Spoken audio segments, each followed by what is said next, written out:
கர்த்தராகிய இயேசு கிறிஸ்துவின் நாமத்திலே உங்கள் அனைவரையும் அன்போடு கூட இந்த வேத படிப்புக்கு வரவேற்றுக் கொள்கிறோம்.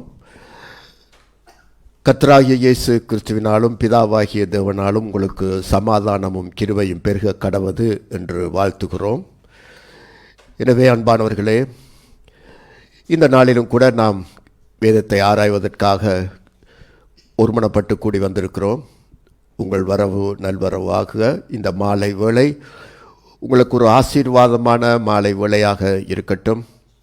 கர்த்தருடைய வசனத்தை நேசிக்கிறவர்களுக்கு மிகுந்த சமாதானம் உண்டு என்று எழுதியிருக்கிறபடி, உங்களுடைய வேதத்தை நேசிக்கிறவர்களுக்கு மிகுந்த சமாதானம் உண்டு என்ற வார்த்தையின்படி உங்கள் குடும்பத்திலும் உங்களுடைய இருதயத்திலும் மிகுந்த சமாதானம் உண்டாவதாக. எனவே இந்த வேத படிப்பை நாம் ஆராய்வதற்கு முன்பாக ஒரு பாடலோடு கூட ஜெபத்தோடு கூட நாம் தொடங்குவோமாக. எனவே அன்பானவர்களே, ஒருமனப்பட்டவர்களாக உங்கள் வீடுகளிலும் நீங்கள் இந்த பாடலை சேர்ந்து பாடுங்கள். ஜெபத்திலே ஒருமனப்பட்டு ஜெபியுங்கள். பாடல் யாரிடம் செல்வோம் இறைவா என்ற பாடலை நாங்கள் பாடுவோம். எல்லாருமாக சேர்ந்து வீடுகளை பாடுங்கள். யாரிடம் செல்வோம் இறைவா, வாழ்வு தரும் பாட்டு எல்லாம் உம்மிடம் அன்றோ உள்ளன. யாரிடம் செல்வோம் இறைவா, வாழ்வு தரும் பாட்டு எல்லாம் உம்மிடம் அன்றோ உள்ளன. யாரிடம் செல்வோம் இறைவா, இறைவா இயேசுவே, இறைவா இயேசுவே, இறைவா இயேசுவே, இறைவா இயேசுவே. அலை மோதும் உலகினிலே ஆறுதல் நீ தர வேண்டும். அலை மோதும் உலகினிலே ஆறுதல் நீ தர வேண்டும். அண்டி வந்தோம் அடைக்கலம் நீ, அண்டி வந்தோம் அடைக்கலம் நீ. ஆதரித்தே அரவணைப்பாய், ஆதரித்தே அரவணைப்பாய். யாரிடம் செல்வோம் இறைவா, மனதினிலே போராட்டம் மனிதனையே வாட்டுதையா. மனதினிலே போராட்டம் மனிதனையே வாட்டுதையா. குணமதிலே மாறாட்டம், குணமதிலே மாறாட்டம். குவலயந்தான் இணைவதைப் போ, குவலயம்தான் இணைவதைப் போ. யாரிடம் செல்வோம் இறைவா, வேரருந்த மரங்களிலே விளைந்திருக்கும் கனிகளைப் போல். வேரருந்த மரங்களிலே விளைந்திருக்கும் கனிகளைப் போல் உலகிருக்கும் நிலை கண்டு, உலகிருக்கும் நிலை கண்டு உமது மனம் இரங்காதோ, உமது மனம் இரங்காதோ. யாரிடம் செல்வோம் இறைவா, வாழ்வு தரும் வார்த்தை எல்லாம் உம்மிடம் அன்றோ உள்ளன. யாரிடம் செல்வோம் இறைவா. பிதாவே, இந்த மாலை வேளையிலும் உடைய பாதத்தண்டையிலே நாங்கள் கூடி வந்திருக்கிறோம். தகப்பனே, யாரிடத்தில் போவோம் ஆண்டவரே? நித்திய ஜீவ வசனங்கள் உம்மிடத்தில் உண்டே என்று அன்று சீடர்கள் உம்மை பற்றி கொண்டார்கள். அவர்கள் மூலமாக பெரிய காரியங்களை நீர் செய்தீர். அதே போல கர்த்தாவே, இந்த மாலை வேளையிலும் உம்முடைய பாதத்தண்டையிலே கூடி யாரிடத்தில் போவோம் ஆண்டவரே?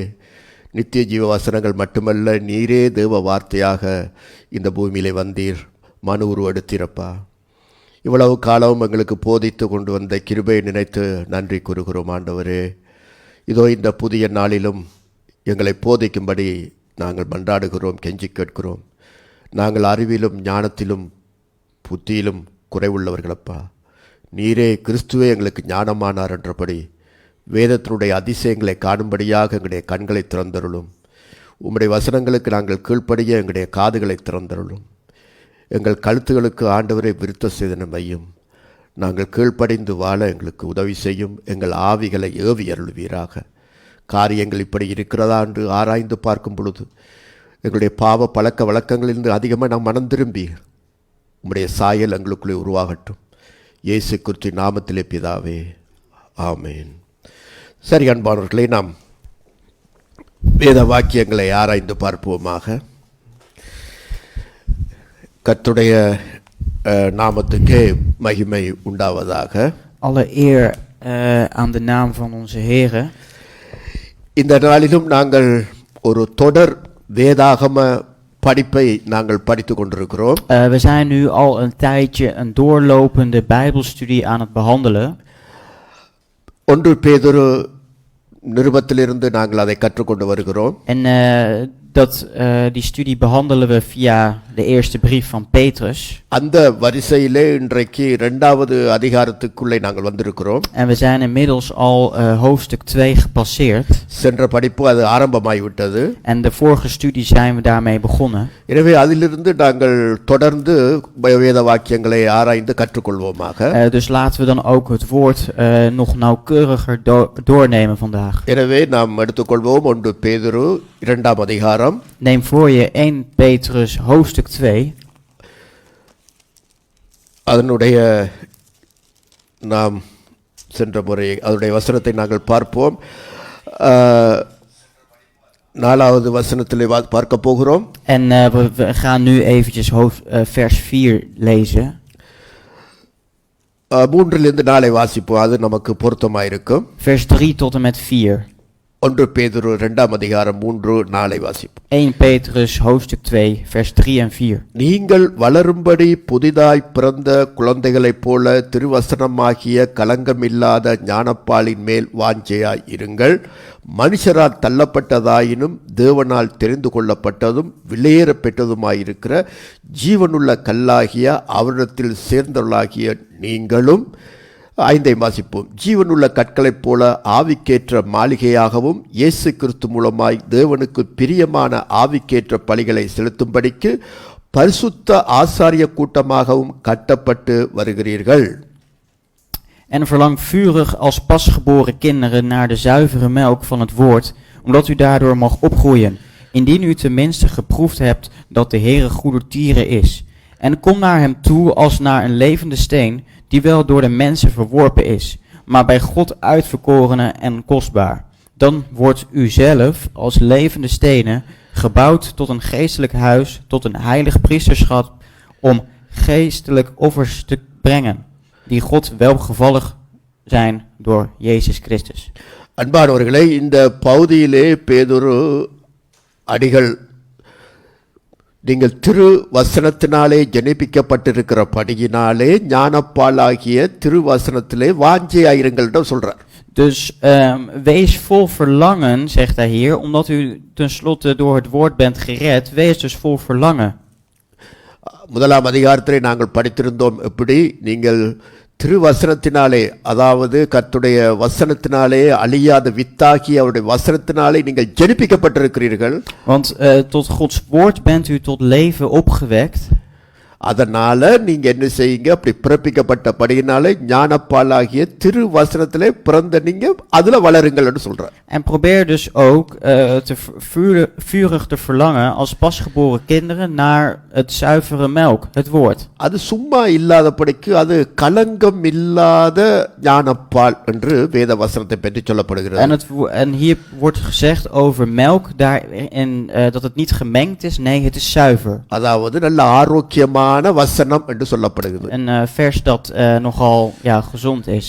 அப்ப கலங்கம் என்று சொல்லும் பொழுது பல இடத்திலே நாங்கள் இப்பொழுது கேட்கிற பிரசங்கங்கள், கேட்கிற அருளுரைகள்லாம் பார்க்கும் பொழுது கலங்கம் இருக்கிறதுல. Als wij heel veel preken doornemen en aandachtig bestuderen, komen we erachter dat bij het verkondigen van de preek er soort vermengingen in zijn. Er zijn een soort van stoffen in verwerkt. எல்லாம் அல்ல, Niet allemaal hoor. Pavul ஏற்கனவே பவுல் அடிகள் சொல்லி வைத்தார். எப்படி என்றால், கடைசி காலங்களிலே மக்கள் செவித்தினளவு உள்ளவர்களாகி, அதாவது itching ears preachers வருவார்கள் என்று. Wat zeggen ze dan? Paulus zegt dat er in de eindtijd nogal predikanten zullen komen met gespitste oren. அதாவது காதுக்கு இனிமையான பிரசங்கங்கள் பண்ணுகிறவர்கள் கடைசி காலத்தில் தோன்றுவார்கள். அதை நாடி ஏராளமான கூட்டம் இருக்கும் என்று எழுதப்பட்டிருக்கிறது. Er zal een tijd komen dat men prediker verkondigt en die prediker die zijn net als muziek, muziek in de oren. தங்களுக்கு திரளான போதர்களை ஏற்படுத்திக் கொள்வார்களாம். En dat wordt door welgekende predikers worden zij aangezien. அதாவது வசனத்தை அப்படி அதை விட்டுட்டு சும்மா கட்டுக்கதைகளுக்கு சாய்ந்து போகும் காலம் வரும். En wat doen ze dan? Ze laten het woord links liggen en komen met eigen anekdotes om mensen daarin te verwikkelen. ஏதாவது ஒரு இமோஷனலான பிரசங்கம், அப்படி ஒரு ஆசீர்வாதம் அல்லது ஒரு செழிப்பு அல்லது அப்படி இப்படி என்று உணர்ச்சி வசப்பட்டு பேசுற இந்த மாதிரி பிரசங்கங்களுக்கு வரவேற்பும் கூட்டங்களும் போகும். En vele mensen die gaan er natuurlijk op af. Daar is een enorme opkomst voor wanneer het een preek is waarin veel emotie komt opkijken, veel geschreeuw, spectaculaire momenten, opfrissende momenten. Als je dat allemaal hebt in een preek. அது இன்று மட்டுமல்ல, ஆண்டவருடைய காலத்திலே அது இருந்தது. En dat is tegenwoordig niet zo alleen, maar dat was destijds in de tijd van de Here ook. இப்ப நான் கேட்ட பாடல், யாரிடம் போவோம் செல்வோம், இறைவா யாரிடத்தில் போவோம், நித்திய ஜீவ வசனங்கள் உம்மிடத்தில் உண்டே என்று சொன்ன அந்த 12 சீடர்களை வைத்து ஆதாரமானப்பட்ட பாட்டு. Dit is een liedje dat gebaseerd is op de 12 discipelen, waarin is gezegd van dat het woord jou leidt naar het eeuwige leven. Hè? De vraag is van naar wie gaan we uiteindelijk naartoe? Nou, naar het eeuwige leven door middel van het woord dat bij de Heer is. அந்த நாட்களில் ஏராளமான கூட்டங்கள், ஆயிரக்கணக்கான கூட்டங்கள் ஆண்டவராக இயேசு கிறிஸ்துவை விட்டு விலகி போனார் என்று வாசிக்கிறோம். We lezen dat er duizenden mensen bij bijeenkomsten van Jezus verlieten. காரணம் அது கடின உபதேசம் என்றார்கள். Ze zeiden dat het nogal een hoe zeg je dat? Nogal een கடினமான உபதேசம். Ja, een confronterende standpunten had hij. அப்போ பாருங்கள் அன்பானவர்களே, இந்த கடைசி காலத்தில் இப்படிப்பட்ட கூட்டங்கள் நாங்கள் மிக எச்சரிக்கையாக இருக்க வேண்டும். காதுக்கு கேட்கிறதுக்கு இனிமையானவைகளை குறித்து மிக கவனமாக இருங்க. Want we zitten nu in een beetje in een eindtijd. En het is ook dat je dan nu voorzichtig moet zijn met het luisteren naar prediken. Want sommige prediken zijn heel erg aantrekkelijk om naar te luisteren. அதனால வேத வாக்கியங்கள் அப்படி சொல்லுகிறதா என்பதை ஆராய்ந்து பாருங்கள். அது நம்முடைய கடமை. Het is onze taak om dan kritisch te bekijken van of dat ook wel zo is volgens het woord. அதை நாம் சரியா பிழையா என்பதை ஆராய்ந்து பார்க்க வேண்டிய பொறுப்பு நம்முடையது. Of wat hij zegt juist is of fout. Het is de taak aan ons om te controleren of dat zo is. அப்ப இந்த திருவசனத்தின் மேல் நீங்கள் வாஞ்சையாக இருந்தால்தான் ஆண்டவர் நமக்கு போதிக்கிறவராய் இருக்கிறார். En alleen als jij met vurig verlangen achter het woord van God zit, dan zal de Heer bereid zijn om het aan jou te doen leren. ஒரு thirsty, ஒரு பசி, ஒரு வாஞ்சை இருக்க வேண்டும். Een verlangen, een dorst, een honger, dat is eigenlijk wat je moet hebben om het woord te bestuderen. இந்த கடைசி காலங்களிலே விசுவாசிகள் மத்தியிலே, திருச்சல் மத்தியிலே இந்த பசி தாகம் இல்லாம போய்விடும். En wat zie je nu in de eindtijd, dat bij vele mensen in de kerk, dat zij die dorst en die honger, dat opeens verdwijnt. எல்லாமே உணர்ச்சி சம்பந்தமான பாடல்களை எடுத்துக்கொண்ட உணர்ச்சி வசப்பட்ட பாடல்கள், பிரசங்கம், உணர்ச்சி வசப்பட்ட பிரசங்கங்கள், இதுகள் தான் ஜனங்கள் விரும்ப ஆரம்பிப்பார்கள். Wat doen ze dan? Hè, nogal opgewonden prediken, hè, liedjes met nogal opgewekte stem doen en dat nogal spectaculair maken. எனவே தான் பாருங்கள், அந்த சங்கீதம் 42:1 நாங்கள் வாசிக்கும் பொழுது அதிலே நமக்கு தெரியும், அந்த வசனத்திலே அந்த சங்கீதக்காரன் பாடுகிறார், எப்படி சொல்லுகிறார், தேவனே மானானது நீரோடைகளை வாஞ்சித்து கதறுவது போல, அந்த வாஞ்சியை பார்த்தீங்களா, கதறுவது போல என் ஆத்துமா உம்மை வாஞ்சித்து கதறுகிறது. En zo zie je maar, hè, in Psalm 42 vers 1 staat er ook, zoals een hert schreeuwt naar de waterstromen, zo schreeuwt mijn ziel, o God. Dus die dorst, hè, dat verlangen, hè, dat moet je ook in het woord hebben. ஒரு வாஞ்சை உண்டு, தாகம் உண்டு அங்கே இருக்கிறத பார்க்கிறோம். Zo'n dorst, zo'n verlangen, dat zie je hier. பாருங்கள் 2 கொரிந்தியர் 5:2 பவுல் சொல்லுகிற ஒரு வாஞ்சை, இன்னொரு வாஞ்சை உண்டு பாருங்க. En 2 Korinthe 5 vers 2, dan zie je over nog een verlangen. 2 Corinthians chapter 5 verse 2 பாருங்க, அதில் சொல்லப்படுது பாருங்கள். ஏனெனில் இந்த கூடாரத்திலே நாம் தவித்து நம்முடைய பரம வாசஸ்தலத்தை தரித்து கொள்ள மிகவும் வாஞ்சை உள்ளவர்களாய் இருக்கிறோம். Ja, 2 Corinthians want chapter 5 verse 2.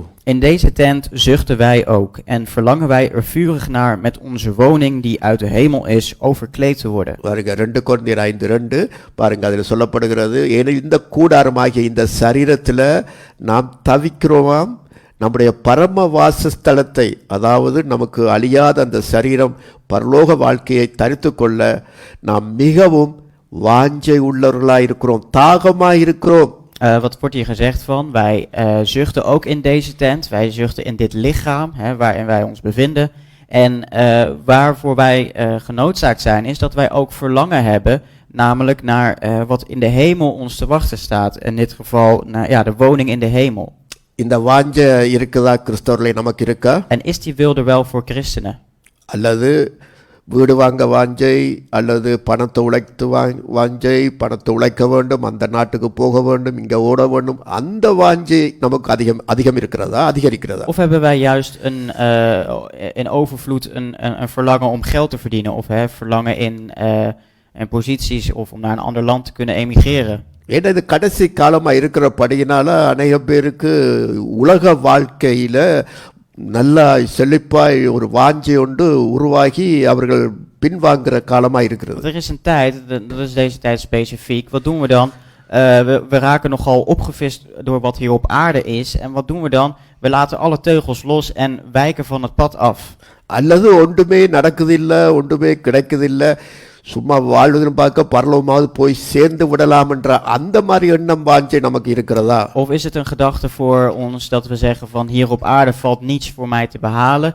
Ik zie het allemaal somber in. Laten we dan maar streven naar om een plek in de hemel te krijgen. அதுவும் கூட உலக வாஞ்சை, மற்றது ஒன்றும் கிடைக்கலன்ற, சரி அங்கேயாவது போயிட்டு ஒரு சந்தோஷமாய் மகிழ்ச்சியாக இருப்போம் என்று நமக்கு இருக்கிறதா? சிந்திச்சு பார்ப்போம். Wat is dan onze gedachte? Hè? Van, hebben wij wereldse verlangens? Dat is onjuist, maar het is ook onjuist als je zegt van ik ga liever gewoon naar de hemel omdat het hier op aarde niet trekt. இல்லாவிட்டால் இந்த சரீரத்தில் இருந்து பாவ சோதனைகளும் உலகத்தினுடைய கவர்ச்சிகளும் பிசாசின் சோதனையினால இந்த உலகமே நமக்கு வெறுத்து, இந்த உலக வாழ்க்கை வெறுத்து, பணம் இருந்தாலும் பதவி இருந்தாலும் அந்தஸ்து இருந்தாலும் வெறுத்து, இல்லை என்னுடைய ஆண்டவரோடு கூட பரலோகத்தில் வாழ வேண்டும் என்ற ஒரு வாஞ்சை நமக்கு இருந்தால் எவ்வளவு நல்லது. Het zou toch heel goed zijn als je een verlangen hebt van ik ben deze wereld helemaal zat. Waarom?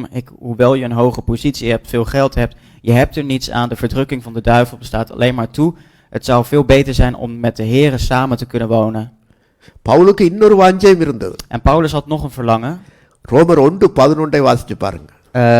Romeinen 9 vers 11. அவருக்கு பரலோகத்திலே போய் அவருடைய சரீரம் அருவப்பட்டு பரம வாசஸ்தலத்தை தரித்து கொள்ள ஒரு வாஞ்சை மட்டுமல்ல, ரோமர் 1:11 இன்னொரு வாஞ்சையை பற்றி சொல்லுகிறார், அந்த சபைக்கு சொல்லுகிறார். ரோம சபைக்கு என்ன சொல்லுகிறார் பாருங்க. Dus niet alleen omdat hij een verlangen heeft om een plekje in de hemel te veroveren, maar hij heeft nog een verlangen. Dat zegt hij aan de gemeente in Romeinen. ரோமர் 1:11 உங்களிலும் என்னிலும் உள்ள விசுவாசத்தினால் உங்களோட கூட நானும் ஆறுதல் அடையும் படிக்கும் உங்களை காண வாஞ்சையாய் இருக்கிறபடியினாலே. Want ik verlang er vurig naar u te zien, om u in de enige geestelijke genadegraven te laten delen, waardoor u versterkt zou worden. அதாவது இவருக்கு இத்தாலி போக, ரோமுக்கு போக ஒரு வாஞ்சையா இருக்கிறாராம் Pavul. Hij was heel erg ambitieus om naar Rome te gaan.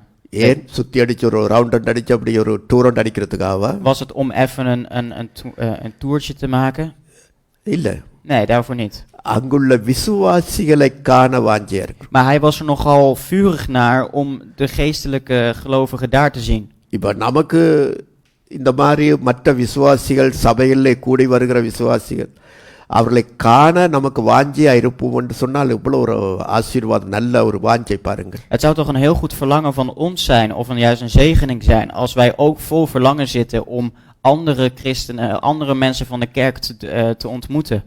Corona வந்திருக்கு, எல்லாரும் பிரிந்திருக்கிறோம், ஒன்று கூட முடியாமல் இருக்கிறதே. எப்பொழுதும் சக விசுவாசிகளுடைய மக்களுடைய முகத்தை நான் பார்ப்பேன் என்ற ஒரு வாஞ்சை நமக்குள்ளே இருக்குமானால் ஒரு நல்ல வாஞ்சை அது. Corona is uitgebroken, we zijn allemaal van elkaar gescheiden, we kunnen elkaar niet zien. Het zou toch juist een mooi verlangen zijn als we zeggen van we willen elkaar heel graag zien. இல்லாவிட்டால் வீட்டுக்குள்ளே எத்தனை நாட்கள் தான் ஒரே முகத்தை பார்த்து கொண்டிருக்கிறது. கொஞ்சமாவது போய் சபை என்று இருந்தால் அங்கே எங்கே ஒரு பார்த்து ஒரு உங்களை பார்த்தாலாவது கொஞ்சம் ரிலாக்ஸாக இருக்குமே என்று அப்படி இருக்கக்கூடாது. We mogen niet met de gedachte zitten van thuis zie ik steeds naar hetzelfde gezicht te staren. Het zou toch leuker zijn om naar andere gezichten te kijken. Dat is een onjuiste instelling. அப்போ சபை கூடி வருதல் என்று வரும் பொழுது நம்முடைய உள்ளத்திலே நமக்கு இப்படிப்பட்ட ஒரு வாஞ்சை இருக்குமானால் ஆண்டவர் அதை ஆசீர்வதிக்கிறார். En als wij zo'n verlangen zouden hebben, dan zal de Heer ons ook daarvoor toen zegenen.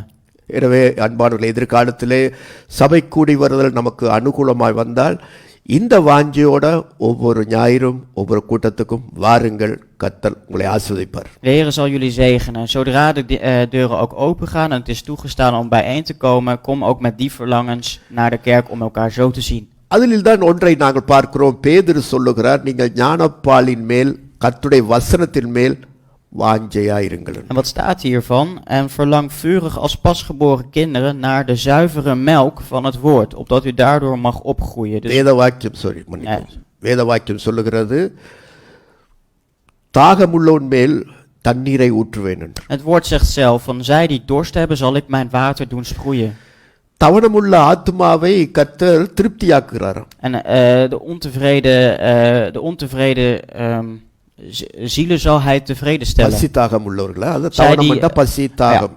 Zij die onverzadigd zijn, zal hij verzadigd maken. எதுக்கு பசி தாகம்? ஆண்டவர் மீதும் வசனத்தின் மீதும் யாரெல்லாம் ஒரு தேடுதல், ஒரு வாஞ்சை என்று இருக்கிறார்களோ அவர்களுக்கு கர்த்தர் தண்ணீர் பாய்ச்சிறார். En wie hebben er honger of dorst? Zij die altijd nieuwsgierig zijn naar het woord, verlangen naar het woord en daardoor honger hebben. En naar hun zal hij verzadiging bieden. அவர்களுக்கு சத்தியத்தை கற்றுக் கொடுப்பார். Hen zal hij de feiten uitleggen. உள்ளவன் எவனோ அவனுக்கு கொடுக்கப்படும். En உள்ளவன் என்ன ஒருவனுக்கு ஒன்று இருந்தால் ஒரு வசனம், உள்ளவன் எவனோ அவனுக்கு கொடுக்கப்படும். ஏதாவது இருந்தா அவனுக்கு ஒரு வாஞ்சை மாதிரி இருந்தால், wat hij van binnen wilt of van binnen schuilt, dat zal hem ook uiteindelijk worden gegeven. எனவே இந்த ஆண்டவர் சும்மா சத்தியத்தை எல்லாருக்குமே போதிக்க மாட்டார். En de Heer zal die feiten niet zomaar of de waarheid niet zomaar aan iedereen verkondigen. இயேசுவானவரே அதை சொல்லி இருக்கிறார் தன் உபதேசத்தில். De Heer Jezus heeft dat zelf al in zijn visie vermeld. அதாவது பண்டிகைகளுக்கு முன்னுக்கு முத்தை போடாதீங்க. Ga varkens niet zoenen. அது என்ன செய்யும் என்று சொன்னா, அது போட்டு அது அதனுடைய அருமை தெரியாதால அதை மிதிச்சு போட்டவனையும் பீறி விட்டுரும். Wat doen ze dan? Ze zien daar de schoonheid niet van en vertrappelen diegene ook nog eens. அப்ப உள்ளவனவனோ, யார் வாஞ்சிக்கிறானோ, எவன் தேடுகிறானோ அவனுக்கு கர்த்தர் தாம் தெரிந்து கொள்ளும் வழியை போதிக்கிறார், கற்றுக் கொடுக்கிறார். Zij die hem zoeken, zal hij de wegen doen laten zien en zal hij uitleggen van hoe het in elkaar zit. அப்ப அதுல நீங்க இரவும் பகலும் வாஞ்சையாய் தேவனிடத்திலே வாஞ்சையாய் தாகமாய் இருக்கிறது மட்டுமல்ல, அவருடைய வார்த்தையில நீங்க தாகமாய் இருக்க வேண்டும். Dat niet alleen, niet zozeer dorstig naar de Heere zelf, maar ook dorstig naar zijn woord, dag en nacht. நான் சொல்வேன், ஒரு அதிசயமான புத்தகம் இந்த Bible. Een wonderbaarlijk boek is de Bijbel.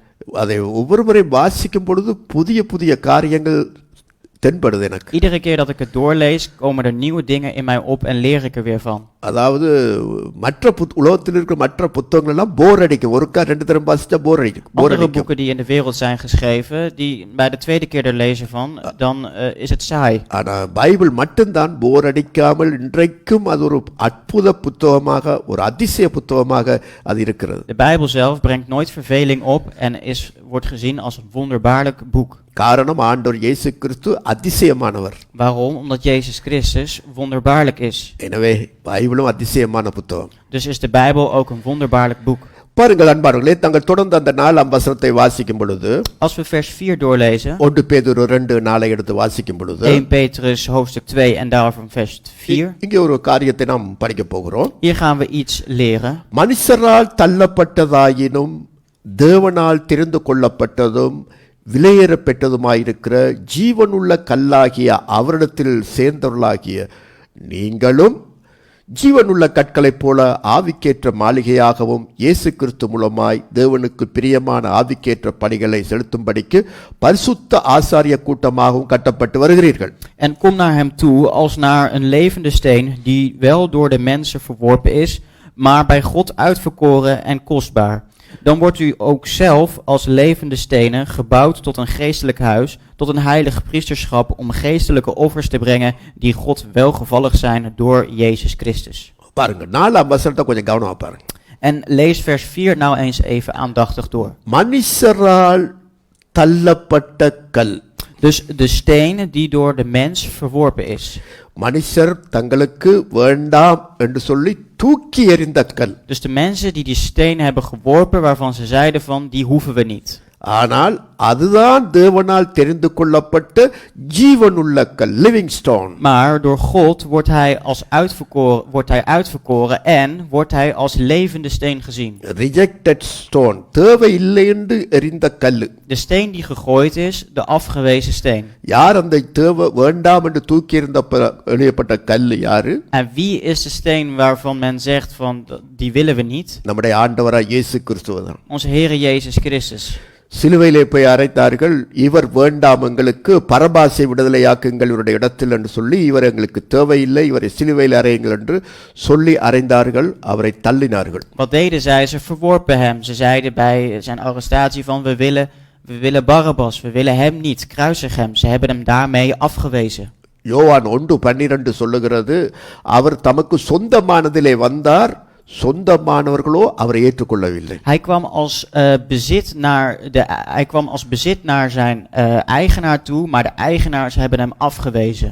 இதைத்தான் பேதுரு தன்னுடைய பிரசங்கத்திலே இந்த சொல்லை வைத்து ஒரு பிரசங்கம் பண்ணுவதை பார்க்கிறோம். En dit begrip heeft Petrus ook in zijn preek gebruikt. பாருங்க, அப்போஸ்தலர் நடபடிகள் 4ஆம் அதிகாரம் 10ஆம் வசனத்தை வாசிக்கும் பொழுது Bij Handelingen 4 vers 10 அதிலே அருமையான ஒரு வார்த்தை அதிலே அவருடைய உபதேசத்திலே அவர் சொல்லுகிறார் பாருங்க. dan zie je in zijn verkondiging. அதிலே அவர் சொல்லும் பொழுது, அதாவது அதில் அருமையான வார்த்தை ஒன்றை அவர் பிரயோகிக்கிறார். 10 அப்போஸ்தலர் 4ஆம் அதிகாரம் வாசிப்போம். பாருங்க, 10ஆம் வசனத்திலே பாருங்கள்,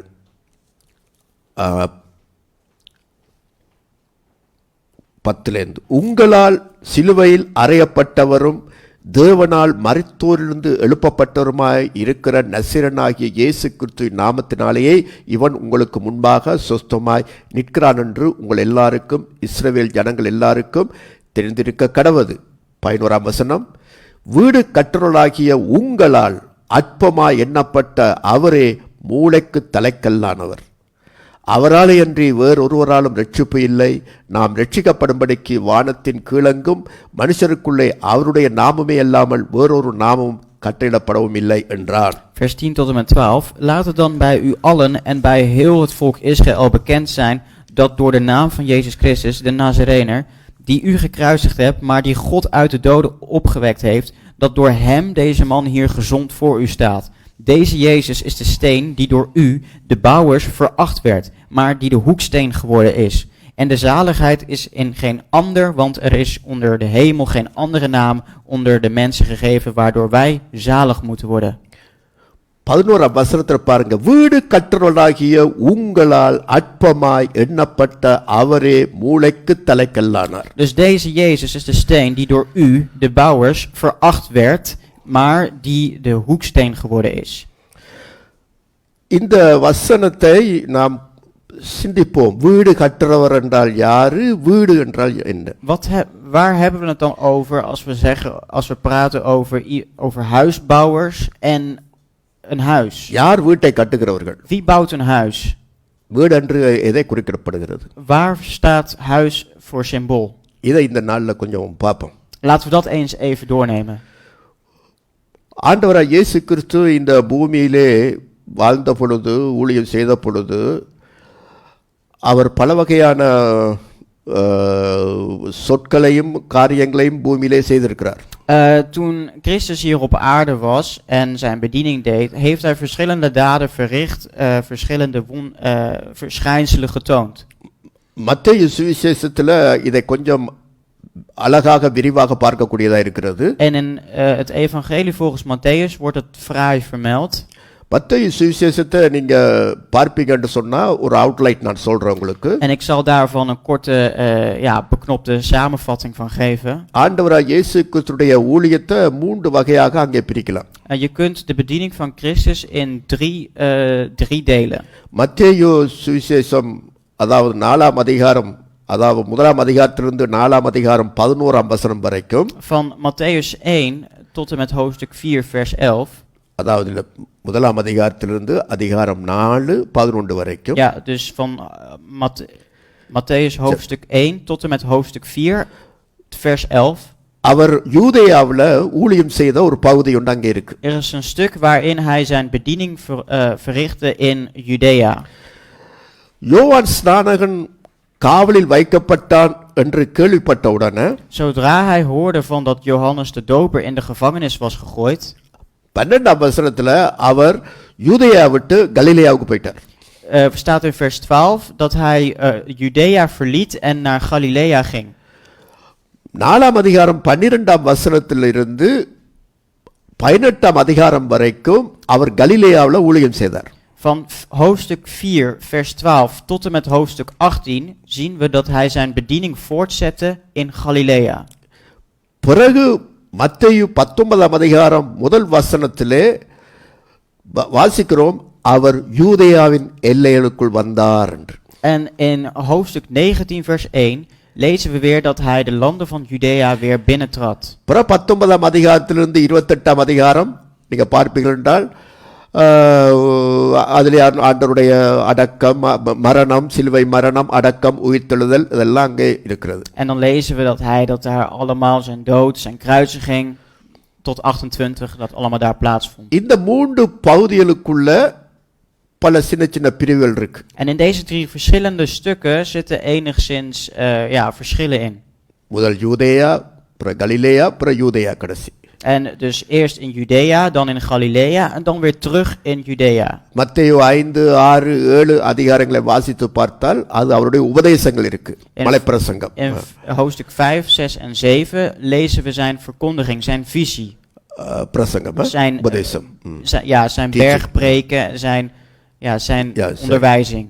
8, 9, 10 அற்புதங்கள், அடையாளங்கள் எல்லாம் செய்தார். 8, 9 en 10 staan al zijn de wonderen en alle daden die hij heeft verricht. 11ஆம் அதிகாரத்தில் யோவான் ஸ்நானகனுடைய சந்தேகமும் அவர் கொலை செய்யப்படுகிறதையும் பார்க்கிறோம். En van hoofdstuk 11 horen we over de dood van Johannes de Doper. 11ஆம் அதிகாரம் 20ஆம் வசனத்திலிருந்து தான் வெட்டிக்குது எதிர்ப்பு ஆண்டவரை நோக்கி. En vanaf vers 20 dan zien we dat opeens een enorme opmars komt tegen Jezus. இந்த யூதர்கள் ஒரே அடியாக ஆண்டவரை தள்ளவில்லை. En de Joden hebben Jezus niet in één keer afgestoten. அதாவது தள்ளப்பட்ட கல் என்று சொல்லி அவரை தள்ளியது ஒரே நேரத்தில் இல்லை.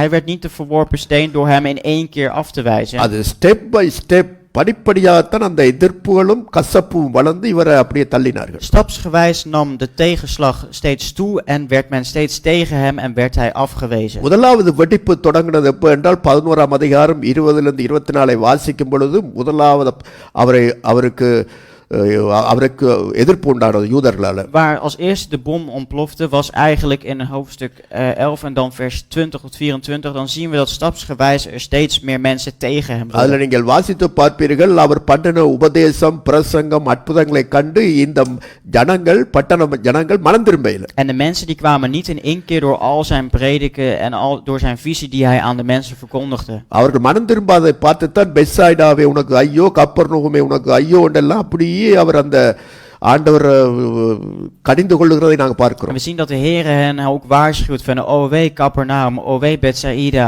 want jou overkomen is. இதை கேட்ட உடனே ஜனங்களுக்கு கொஞ்சம் கொஞ்சமா அவர்ல ஒரு பகை உருவாயிட்டு. En wat gebeurt er? De mensen begonnen langzamerhand haat te krijgen tegen hem. இரண்டாவது பகை அவர்களுக்கு வெடிக்க ஆரம்பினது காரணம் மத்தேயு 12ஆம் அதிகாரத்தில். En de tweede haat die bij de mensen ontplofte was als het ware was in hoofdstuk 12, Matthäus. நீங்க 9லிருந்து 16ஆம் வசனங்களை வாசிக்கும் பொழுது அவர் ஒரு ஜெப ஆலயத்தில் இருந்த பொழுது ஒரு சூம்பின கையை உள்ள ஒருவனை சுகமாக்குறார். En 9 tot en met 12 geneest hij iemand. சூம்பின கை என்ன அப்படி கை இப்படி ஹண்டிக்கும். Oh ja, dus iemand met een verminkte arm geneest hij dan.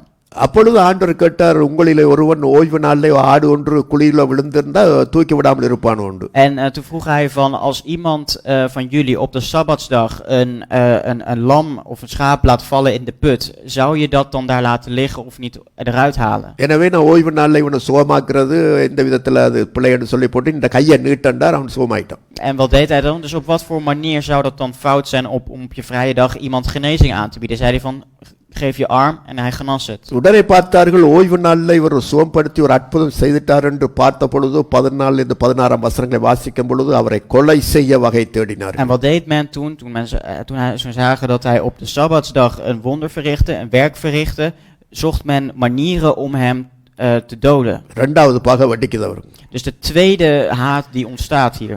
மூன்றாவது பகை வெடிச்சது 12ஆம் அதிகாரம் 22லிருந்து 30 வாசிக்கும் பொழுது Een derde haat die ontstaat in hoofdstuk 12 22லிருந்து 37 van 22 tot 37. அங்கே ஒரு குருடும் ஊமையுமான ஒரு மனுஷனுடைய அவனை குணமாக்குறார். Zien we dat hij een blinde en iemand die niet in staat is om te praten geneest. பிசாசு பிடிச்சவன் அவனுக்கு குருடும் ஊமையுமா இருந்தான். Dus iemand die door de duivel bezeten was, die zowel blind was als niet kon praten. அவனை குருடும் ஊமையுமானவனை பேசவும் காணவும் பண்ணிவிட்டார். En wat deed hij? Hij zorgde ervoor dat hij kon zien en kon praten. உடனே சொன்னார்கள், இவன் பிசாசின் தலைவனை கொண்டு பெயல் செபூலை கொண்டு இவன் பிசாசுகளை துரத்துகிறான் என்று எதிர்ப்பை காட்டினார்கள். En ze lieten tegenstand zien door te zeggen dat hij aan de hoofd van de duivelse leger stond van Beelzebul. அதுக்கப்புறம் ஆண்டவர் சொன்னார், ஒரு ராஜ்யத்தை விரோதமாய் பிரிந்திருக்க முடியுமோ, அப்படி இருக்குமானால் அந்த ராஜ்யங்கள் அழிந்து போகும் என்று எதிர்வாதம் நடக்குது. En er staat een tegenstrijd van als je van het koninkrijk zou scheiden, dan zou dat koninkrijk uiteindelijk vergaan. சாத்தான் தனக்குள்ள பிரிஞ்சிருப்பானோ என்றெல்லாம் கேட்டு ஆர்கியூ பண்றார். En hij beargumenteert dat, hij voert een debat in de zin van, zou de duivel dan ook zo gescheiden zijn dan? இன்னும் அவர்களுக்கு பகை எழும்பியது. En er ontstaat nog meer haat. பிறகு 12ஆம் அதிகாரம் 43-45 ஆண்டவர் வசனத்தை சொல்லுகிறார், எதிர்காலத்தில் உங்களுக்கு நடக்க போற காரியத்தை அவர் சொல்றார். En hoofdstuk 12 vers 43 en 54 45 zegt hij in van, kijk maar eens wat in de toekomst jou gaat overkomen. நமக்கு தெரியும், ஒரு மனுஷனிடத்திலிருந்து ஒரு ஆவி புறப்பட்டு போய் அது சுற்றி திரிந்து தமது ஒரு இளைப்பாறு இடமில்லாமல் திரும்ப வரும் பொழுது அந்த வசனம் உங்களுக்கு தெரியும், அந்த அவனுடைய விட்டு வந்த வீடு சோடிக்கப்பட்டிருக்கிறதும் துப்புரவாக கண்டு இன்னும் 7 பிசாசை கூட்டிக் கொண்டு வரும், அப்பொழுது அவனுடைய நிலைமை முன்னிலைமையில் பார்க்க பின்னிலைமை அதிக கேடாயிருக்கும் என்று சொன்னார். Wat zien men, iemand die bezeten is door de duivel, door maar 1 demon is bezeten, die zal de hele tijd rondzwerven in de stad tot hij zijn rust heeft gevonden. Zodra hij daarvan verlost is en zijn eigen huis ziet dat helemaal weer schoon en proper eruit ziet, zal hij nog 7 andere demonen erbij inlokken. Dus alvorens toen het toen met hem was, is juist daarna bij hem helemaal misgegaan. Dus hij heeft het hierbij over dat huis.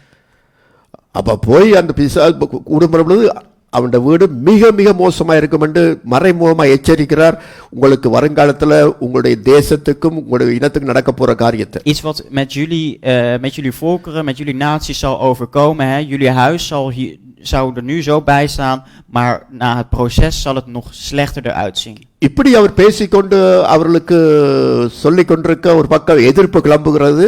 En bij het verkondigen daarvan ontstaat nog meer tegenhang. அதே சமயம் 46லிருந்து 50வது வசனத்துல பார்க்கும் பொழுது அவரை சந்திக்கிறதுக்கு ஆண்டவராகிய இயேசு கிறிஸ்துவை சந்திக்க அவர் இருக்கிற வீட்டுக்கு அவருடைய தாயாரும் அவருடைய சகோதரரும் வந்தார்கள். En in vers 46 tot met 50 om hem te bezoeken, om hem even te ontmoeten, kwamen zijn moeder en zijn broeders. அப்பொழுது ஒருவன் வந்து சொல்லுகிறான், உம்மை காண உம்முடைய தாயாரும் சகோதரரும் வந்திருக்கிறார்கள் என்று சொன்ன பொழுது, En toen men zei tegen Jezus van, uw moeder en uw broeders zijn gekomen om u te zien. அப்பொழுது இயேசு என்ன சொன்னார்?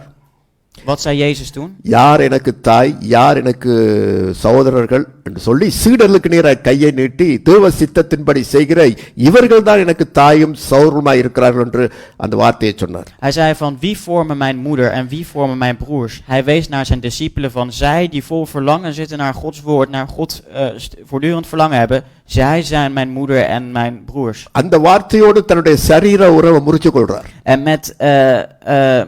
met dat woord verbreekt hij als het ware zijn lichamelijke binding. Relationship அதை உடைக்கிறார். En daarmee verbreekt hij die binding. இதை கேட்ட உடனே அவருடைய சகோதரர்கள் அவரை பயக்க ஆரம்பிச்சிட்டாங்க. En wat gebeurt er dan? Zijn eigen broers die beginnen hem te haten. அப்ப இப்படி எல்லாம் அவருக்கு சுற்றி வர எதிர்ப்புகளும் பகைகளும் உருவாகி அவரை அப்படியே கொலை செய்யறதுக்காக வகை தேடிக்கொண்டு திட்டங்கள் நடந்து கொண்டிருக்கு. Tegenhang, haat ontstaat er rondom hem en men zoekt manieren om hem te kunnen doden. அப்பொழுது மத்தேயு 13ஆம் அதிகாரத்துல ஒரு டர்னிங் பாயிண்ட் வருது. Maar er komt een omslagpunt in hoofdstuk 13 Matthäus. மத்தேயு 13:1 வாசித்து பாருங்கள். Vers 1 daarvan. பாருங்க. மத்தேயு 13:1 இயேசு அன்றைய தினமே, அந்த 12ஆம் அதிகாரம் முடிய எல்லாத்தையும் அவர் நிப்பாட்டின உடனே இயேசு அன்று தொடங்கி வாசி. En toen hij dichtbij kwam en de stad zag, weende hij over haar. Hij zei, och, dat u ook nog op deze uw dag zou onderkennen wat u tot vrede dient. Nu echter is het verborgen voor uw ogen. Want er zullen dagen over u komen dat uw vijanden een wal rondom zullen opwerpen. U zullen omsingelen en u van alle kanten in het nauw zullen brengen. En zij zullen u met de grond gelijk maken en uw kinderen in u verpletteren. Ook zullen zij u in u geen steen op de andere steen laten, omdat u het tijdstip waarop u naar omgezien werd niet hebt onderkend. En toen hij de tempel was binnengegaan, begon hij hen daarin verkochten en gekochten eruit te drijven. உனக்கு கிடைத்த இந்த நாளிலாகிலும் Dus de dagen die u hiermee zijn gegeven, at least op zijn minst, இந்த நாளிலும், op zijn minst deze dag. அதாவது என்ன அர்த்தம்? Wat betekent dat? ஆண்டவர் தன்னுடைய ஆதியில வைத்திருக்கின்ற கடைசி நாள் உனக்கு இது. இஸ்ரேலே, De Heere die, ஜெருசலேமே உனக்கு last day. Jeruzalem, dit was je laatste dag. இந்த நாளிலாகிலும் நீ சமாதானத்துக்கு ஏற்றிருந்தா உனக்கு நலமா இருக்கும் என்று கண்ணீர் விட்டது. லாஸ்ட் டே உனக்கு. Het was toch mooi geweest als je op zijn minst voor deze dag de vrede had kunnen vinden. அப்படியே ஜெருசலேம் போகிறார். சொற்ப நாளுக்குள்ளாக அவரை கொண்டு போய் சிலுவையில் அடித்து அப்படியாய் விடுகிறார்கள். தியாகம் தீர்த்து சிலுவையில் அறைகிறார்கள். Wat gebeurt er uiteindelijk met hem? Hij wordt gekruisigd, begraven, hij is afgewezen, men berecht hem. அதுக்கு இடையில தான் அவர் கடைசி சொன்ன வார்த்தை உண்டு. இந்த பவனி நேரத்தில் தான், ஜெருசலேமுக்கு இந்த போன கடைசி பவனி நேரத்தில் தான் அவர் சொன்ன வார்த்தை மத்தேயு 23:38 ஒரு நியாய தீர்ப்பு சொல்லுகிறார். இதோட நீங்க ஒப்பிட்டு பார்க்கலாம். En dat kun je hiermee vergelijken. In Matthäus 23 staat een berechting, hè? Een terechtstelling, en dat staat gelijk met deze. இந்த சம்பவத்தோட தான் இதை சொல்லுகிறார். ஆனா லூக்கா வேற கொஞ்சம் கூட்டி சொல்லுகிறார், என்ன அவர் கண்ணீர் விட்டு அழுததை. ஆனா மத்தேயு அதை சொல்லவில்லை. ஆனா அந்த பவனி நேரம் நடக்குது. Maar die terechtstelling die de Heere verkondigt, die staat in Matthäus vermeld. Daar staat niet in dat hij huilde, dat is wat wel weer in Lucas staat. இதோ உங்கள் வீடு உங்களுக்கு பாழாக்கி விடப்படும். Zie, uw huis wordt als een woestenij voor u achtergelaten. வீடு எதை சொல்றார்? Het huis, wat bedoelt hij dan? ஒரு கல்லின் மேல் ஒரு கல்லிராதபடிக்கு இடிக்கப்பட போதுண்ட வீடு. Dat geen enkele steen meer op de andere steen kan worden gebouwd, zal het volledig worden verwoest. எதை சொன்னார்? Wat bedoelt hij hiermee? தேவாலயத்தை சொன்னார். Hij heeft natuurlijk hier over de tempel. அதை கட்டுறவர்கள் யார்? En wie bouwen daaraan? பிரதான ஆசாரியர்கள், De hoge priesters, வேதபாரகர்கள், de schriftgeleerden, பரிசேயர்கள், de fariseërs, சதுசேயர்கள், Sadduceërs, the religious leaders.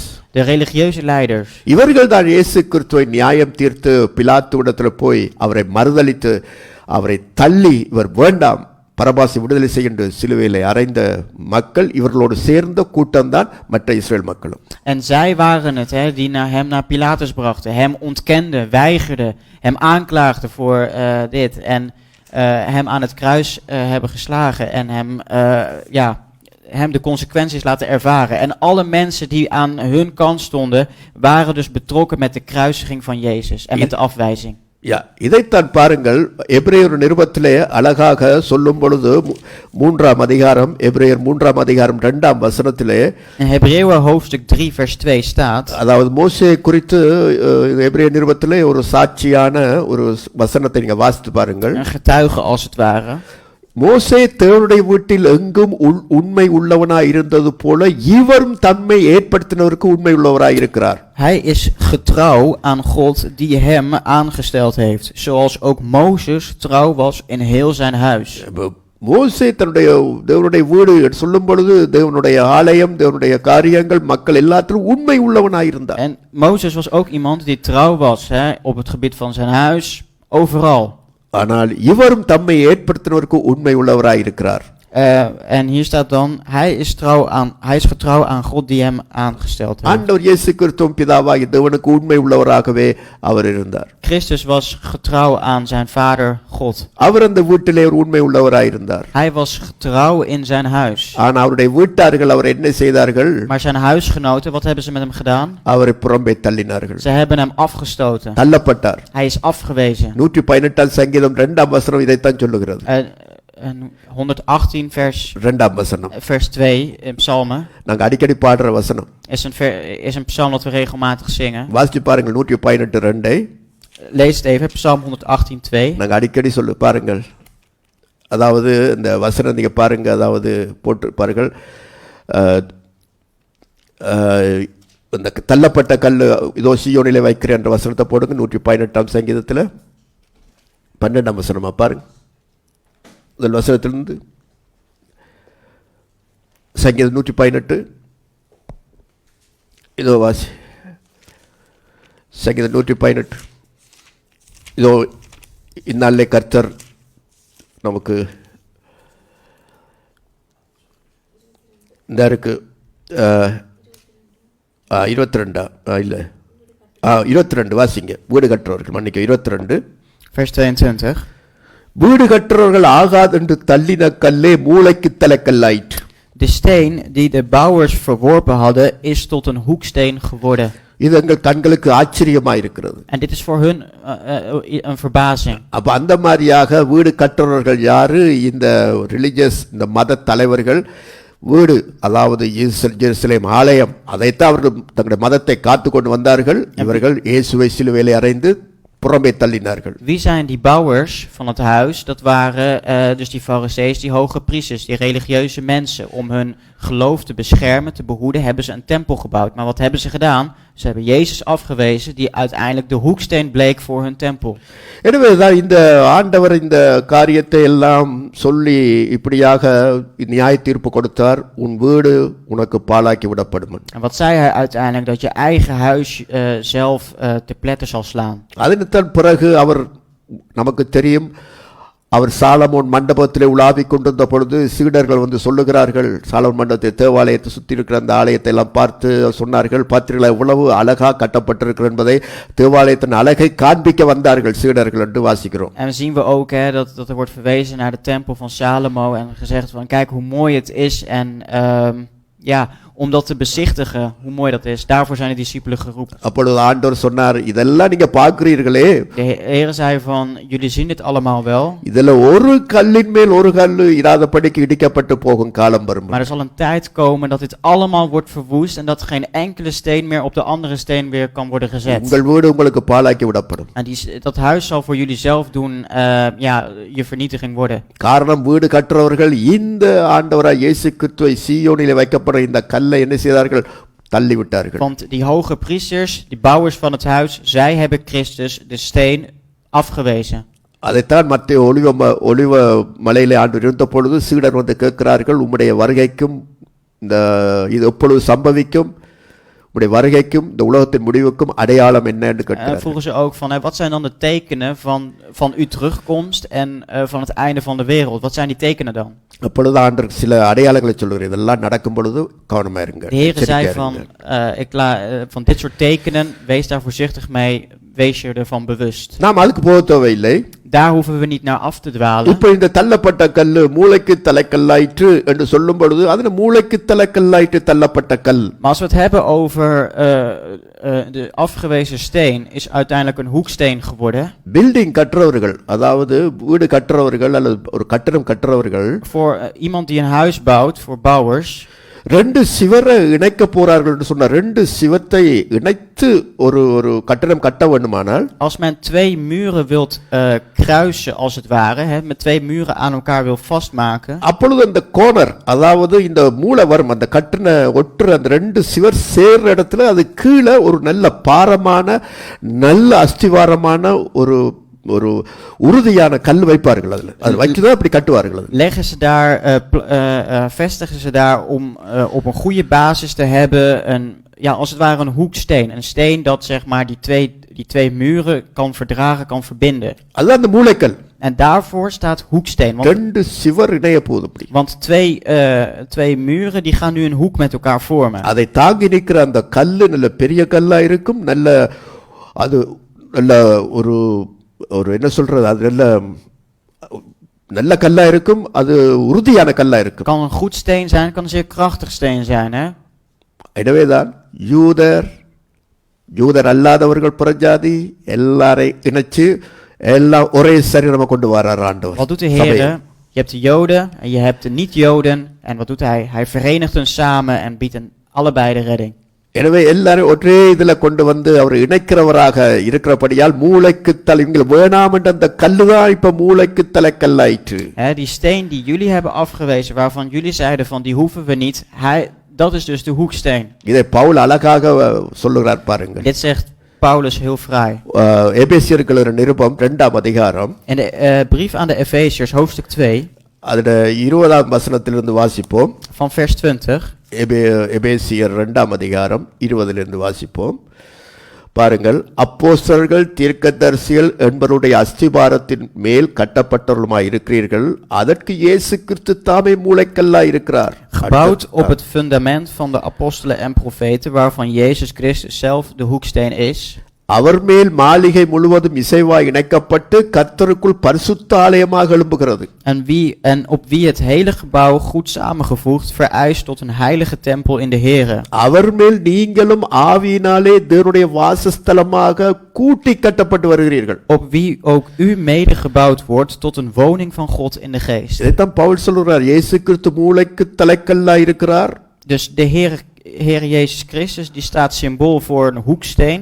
அப்போஸ்தலர்கள் தீர்க்கதரிசிகள் மூலமாக அவர்கள் அஸ்திபாரத்தில், உபதேசத்தின் அஸ்திபாரத்திலே நீங்கள் அது கட்டப்பட்டு வருகிறீர்கள். ஆனா ரெண்டையும் எல்லாத்தையும் இணைக்கிற கல்லாக இயேசு கிறிஸ்து இருக்கிறார் எல்லாத்தையும். Gebouwd op het fundament van de apostelen en profeten, maar de hoeksteen die deze fundamenten bij elkaar houdt, dat is Jezus. அப்ப பாருங்க, அது எவ்வளவு பெரிய ஒரு ஆசீர்வாதம். En kijk wat voor een enorme zegening dat is. இயேசு கிறிஸ்து அதாவது அந்த ஆவிக்குரிய மாளிகையிலே ஒரு கல்லாக நீங்கள் நானும் கட்டப்படுவது போல ஒரு ஆசீர்வாதம் உலகத்திலே. Het is toch een enorme zegening dat wij als het ware stenen, dat we daar een deel van een geheel worden bij die hoeksteen Jezus. இதைத்தான் பேதுரு தன்னுடைய நிருபத்திலே 2ஆம் அதிகாரம் 4-8 நாங்கள் வாசித்து பார்த்தோம். Dit hebben we ook gelezen in Petrus 2, 4-8. எடுத்து வாசித்து பாருங்கள்.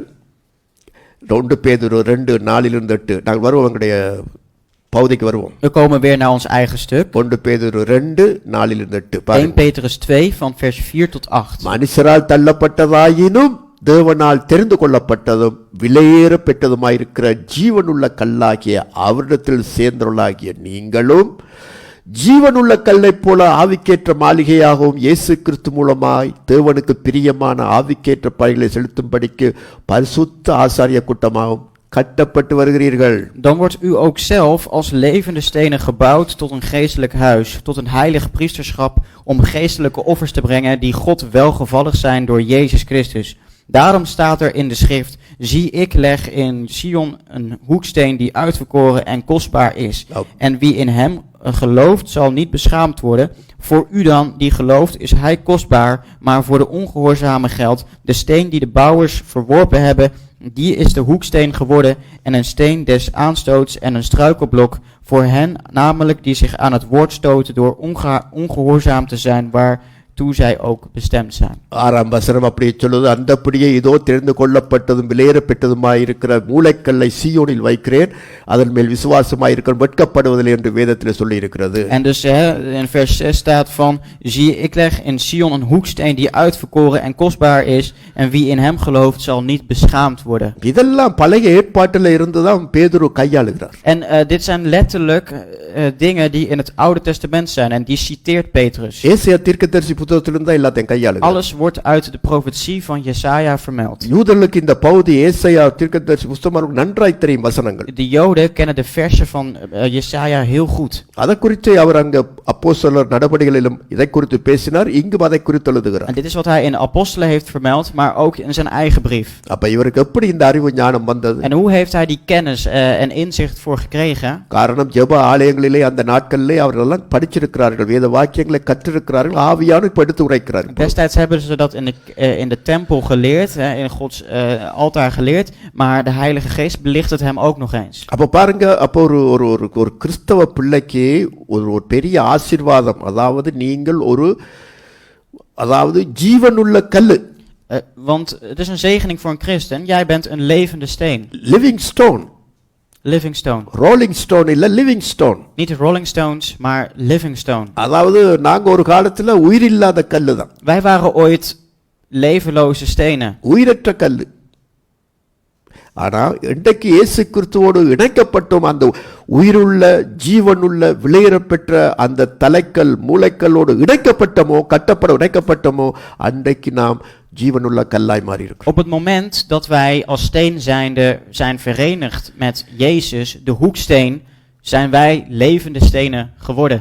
தேவன் இதை வைத்து உங்களையும் என்னையும், ரட்சிக்கப்பட்ட விசுவாசிகளை பற்றி பேசுறேன், ரட்சிக்கப்பட்ட விசுவாசிகளை வைத்து தன்னுடைய சபையை கட்டுகிறார். En met de geredde gelovigen, daarmee bouwt hij zijn bediening voort.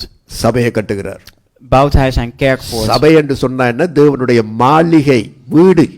En als we het hebben over de kerk, dan hebben we het over Gods huis. அதாவது ஆவிக்குரிய வீடு, ஆவிக்குரிய மாளிகையை நம்மை கொண்டு கல்லாக சேர்த்து கட்டுகிறார். En met ons, wij als steen zijnde, bouwt hij zijn kerk, geestelijk huis. காரணம் தேவன் வாசம் பண்ணுகின்ற வாசஸ்தலம், ஆலயம், தேவனுடைய வீடு. De Heere ademt daar letterlijk. Hij zweeft, zijn aanwezigheid is daar. தேவனுக்கு ஒரு சபை தான்.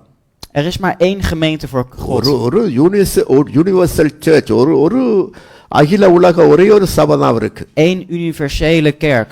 இயேசு கிறிஸ்துவுக்கு ஒரு சரீரம் தான். Er is maar één lichaam. ரட்சிக்கப்பட்ட விசுவாசிகளுடைய சரீரத்தினுடைய அங்கமாக இருக்கிறார்கள். En zij en de gelovigen vormen delen van organen van zijn lichaam. அப்பொழுது அப்படி என்ற சபைகள் என்று சொல்லுகிறோமே, ஆங்காங்கே சபைகள் என்று ஒரு ஊருக்கும் ஒரு தெருவுக்கும் ஒரு வீட்டுக்குள்ளே சபைகள் இருக்கு. Maar we hebben ook overal gemeentes in huis. Even in het dorp, daar in de stad hebben we daar ook van die gemeentes. இங்கே சொல்லப்படுகிறது ரட்சிக்கப்பட்ட விசுவாசி. Maar hier hebben we het over geredde gelovigen. சபைக்குள்ள யாரும் வரலாம், எவரும் போகலாம், இந்த பிரதேச சபைக்குள்ள. Ieder kan komen in de kerk, in zo'n algemene lokale kerk. இந்த லோக்கல் சர்ச்ல எல்லாரும் வரலாம், எவரும் போகலாம், செய்யலாம். அதெல்லாம் நாங்க வச்சு ஒரு கூட்டமா நடத்தி கொண்டிருக்கிறோம். In de lokale kerk kan iedereen binnenkomen, kan iedereen binnenlopen en buitenlopen, hebben we zo geordend. ஏன் சபைக்குள்ள வருகிறான், ரட்சிக்கப்பட்டானா இல்லை என்பது நம்மால பார்க்க முடியாது. Maar wij kunnen niet zien aan iemand of hij gered is of niet gered is. ஆடு இருக்கா, ஓனா இருக்கான்னு, அல்லது ஆட்டுத்தோல் போத்த ஓனாய் தான் இருக்கான்னு நமக்கு தெரியாது. Wij weten niet of er een schaap in verschuilt of een wolf. அல்லது புறாக்களின் மத்தியில் ஒரு பூனை ஒன்று இருக்கிறதான்னு நமக்கு தெரியாது. Wij weten niet of er te midden van alle duiven een poesje is. அல்லது பயிர்கள் நடுவே களை இருக்கிறதான்னு நமக்கு தெரியாது. புல் இருக்குதா பயிர்கள் மத்தியிலே களைகள், இந்த புல்லு. Of we tussen al het gras in bloemetjes hebben. இல்ல அதாவது பயிர்கள், நெல்லு கோதுமை பயிர்கள் கூடத்துல புல்லு இருக்கா? Brandnetels misschien. அந்த gras. Onkruid. Ja, tussen onkruid bloemen hebben. Of tussen bloemen juist onkruid. அடையாளம் காணல. En die tekeningen kunnen we daarvan niet zien. கோதுமையும் சரியா தான், நெல்லும் சரியா அதே மாதிரி இருக்கும், புல்லு ஒரே மாதிரி தான் இருக்கும். Bloemen hebben één vorm. நெல்லு புல்லு. Ja, dus gras. Ja, dus gras en bloemen, dat zijn net dezelfde verschijnselen. ஆண்டவருடைய கண்ணுக்கு தான் அது தெரியும். Alleen de ogen van de Heere kunnen dat zien. ஆனா ரட்சிக்கப்பட்ட விசுவாசிகள் அந்த ஒரு சபையாகிய யூனிவர்சல் சர்ச், அதாவது அகில உலக ஒரே சபையாகிய அதுல அவர்கள் அங்கம் வகிக்கிறார்கள். Maar de Heere heeft het zodanig geordend dat die geredde gelovigen één universele kerk vormen met elkaar. அதனால தான் பாருங்கள், சாலமோன் ஆலயம் கட்டப்படும் பொழுது ஒரு முக்கிய ஒரு காரியத்தை அவன் வைத்திருந்தான். Wanneer Salomon, op het moment dat Salomon de tempel ging bouwen, hield hij een bepaalde zaak bij zich. 1 ராஜாக்கள் 6ஆம் அதிகாரம் 7ஆம் வசனத்துல அவன் அந்த ஆலயத்தை கட்டும் பொழுது அவன் போட்ட கட்டளை, அவர் சாலமோன் சொன்ன சட்டம் கட்டளை, இப்படியே கட்டுவித்தான் அந்த ஆலயத்தை. Er was een bepaald gebod dat hij toepaste, een bepaald bevel bij het bouwen van de tempel. 1 ராஜாக்கள் 6:7. 1 Koningen 6 vers 7. ஆலயம் கட்டப்படுகையில், நல்லா கட்டுக்கொள்ளுங்க, ஆலயம் கட்டப்படுகையில் அது பனி தீர்ந்து கொண்டு வரப்பட்ட கற்களாலே கட்டப்பட்டது. ஆகையால் அது கட்டப்படுகிற போது சுத்திகள், வாட்சிகள் முதலான எந்த இருப்பு ஆயுதங்களின் சத்தமும் அதிலே கேட்கப்படவில்லை. Het huis nu werd, toen het gebouwd werd, met afgewerkte stenen gebouwd, zoals die waren aangevoerd, zodat geen hamers of bijlen of enig ander ijzeren gereedschap in het huis gehoord werden toen het gebouwd werd. அப்ப கல்லு ஏற்கனவே வெட்டி அளவு பார்த்து எல்லாம் சரி செய்து கொண்டு வந்து ஃபிட் பண்ண வேலை தான். Het was slechts werk van, de stenen waren al eerder gevormd. Ze waren al op de juiste maat. Wat deed men? Men hoefde alleen alles op de juiste plek te zetten. பாருங்க, இந்த நாட்கள்ல பாலம் அல்லது வீடுகளை கட்டும் பொழுது ஒரு 3 மாதத்துல 6 மாதத்துல கட்டி முடிக்கிறார்கள். எப்படி ஏற்கனவே அளந்து சரி செய்து வந்து ஃபிட் பண்றாங்க. இல்ல, Wat doet men? Ook bij het bouwen van een huis tegenwoordig. Men heeft de stenen al, alle vormen al. Men hoeft het alleen maar zo te plaatsen en het is er.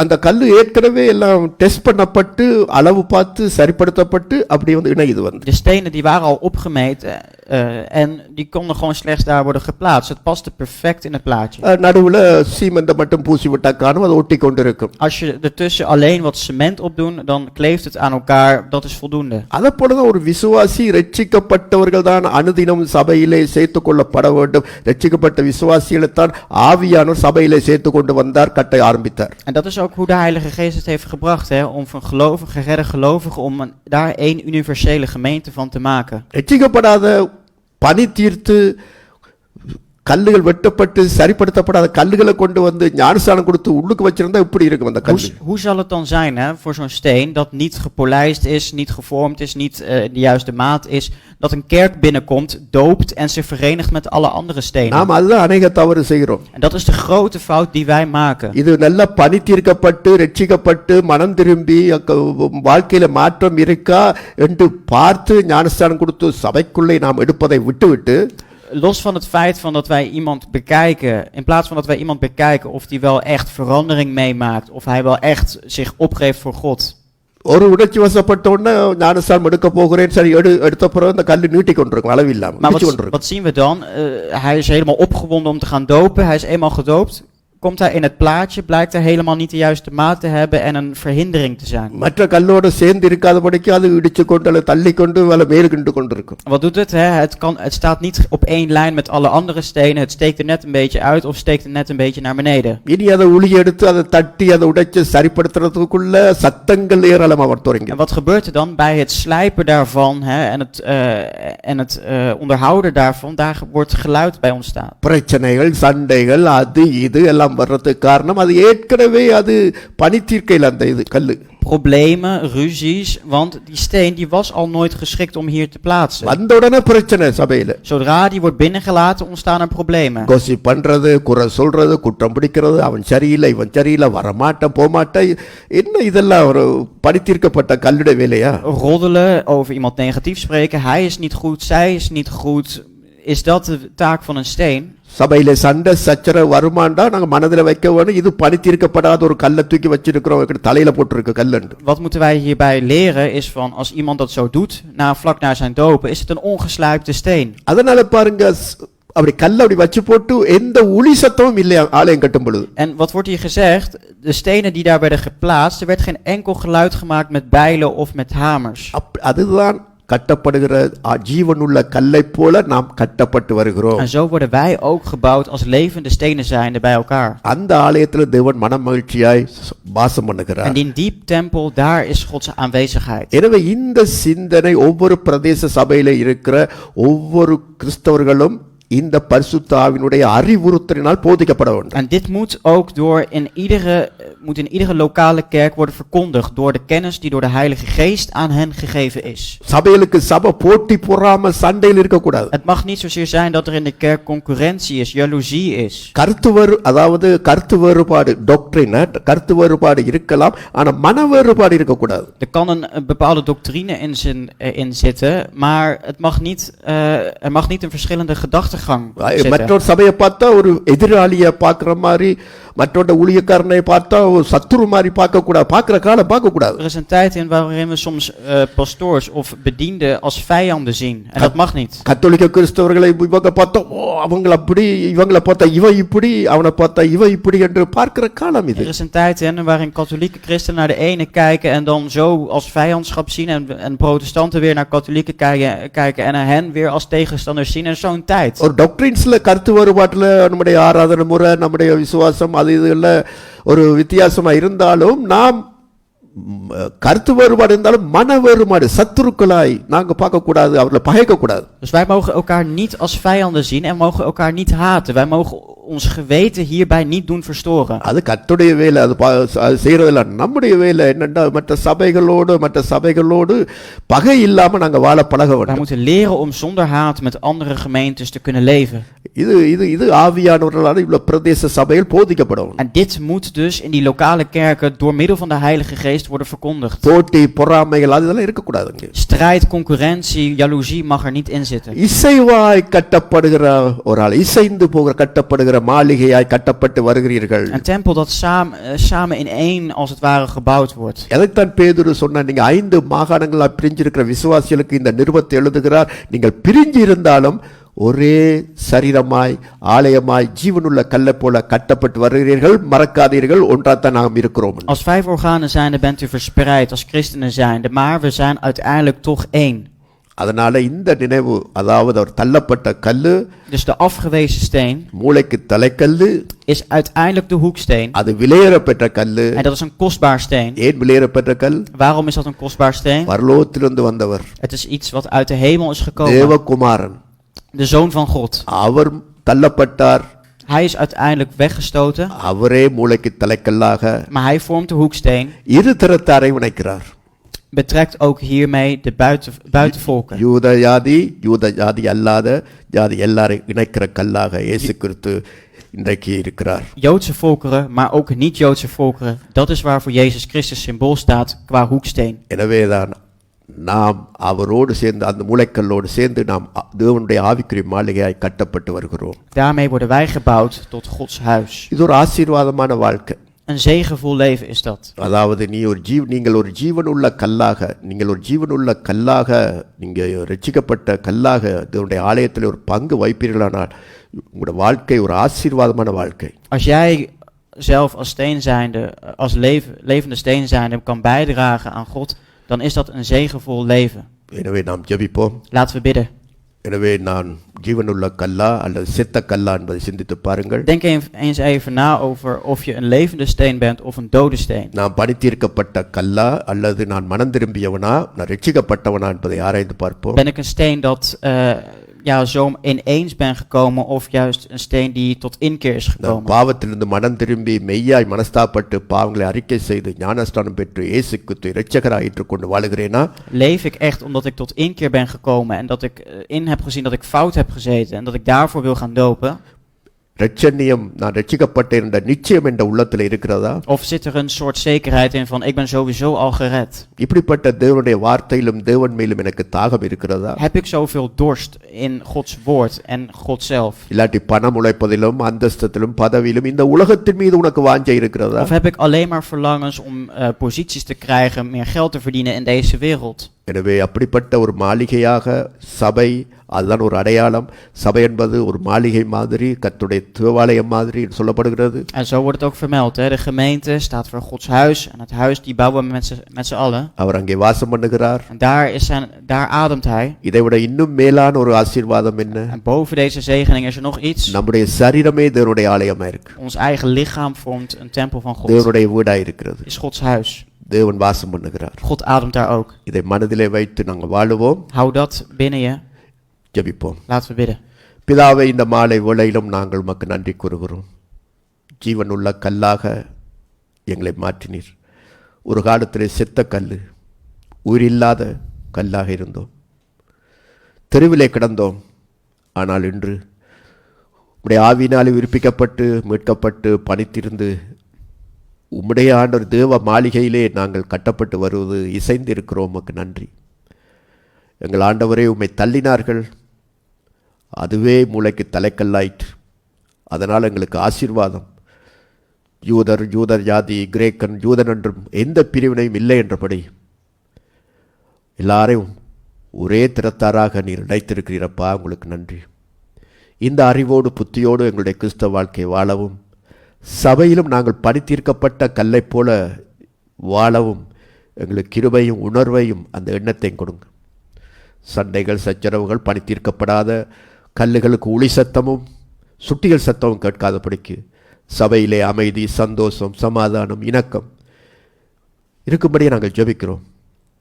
உமக்கு சித்தமானால் இனி வரும் காலங்களிலே சபை திறக்கப்படும் பொழுது, கூடி வரும் பொழுது இப்படிப்பட்ட எண்ணத்தோடு, பணித்தீர்க்கப்பட்ட கல்லு என்ற எண்ணத்தோடு மற்றவர்களோடு இசைந்து இணைந்து ஒருமனப்பட்டு வாழும் வாழ்க்கையை கொடுப்பீர்களாக. அங்கே தேவன் வாசம் பண்ணுகிறார்.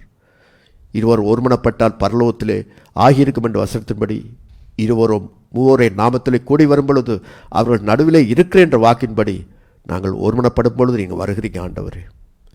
சண்டைகள், சச்சரவுகள், சாதி, பெருமைகள், மேட்டுமைகள், பட்டம், பதவி இதெல்லாம் ஆண்டவரே நாங்கள் எங்கள் கல்லுகள் இருக்கக்கூடாதப்பா.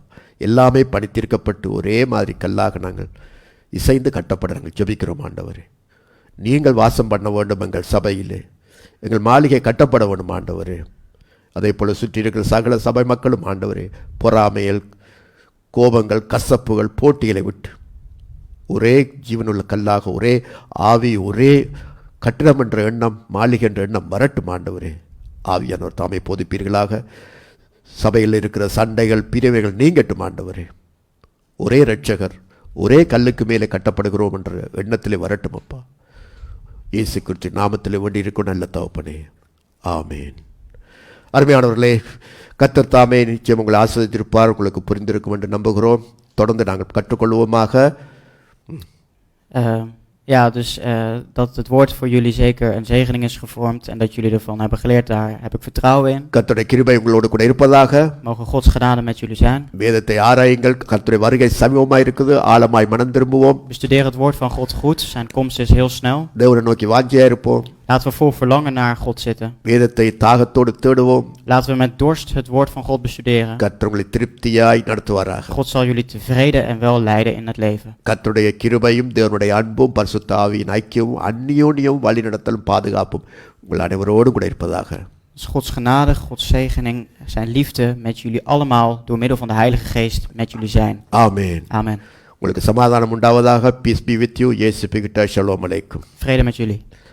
மீண்டும் சந்திக்கும் வரை Tot de volgende keer.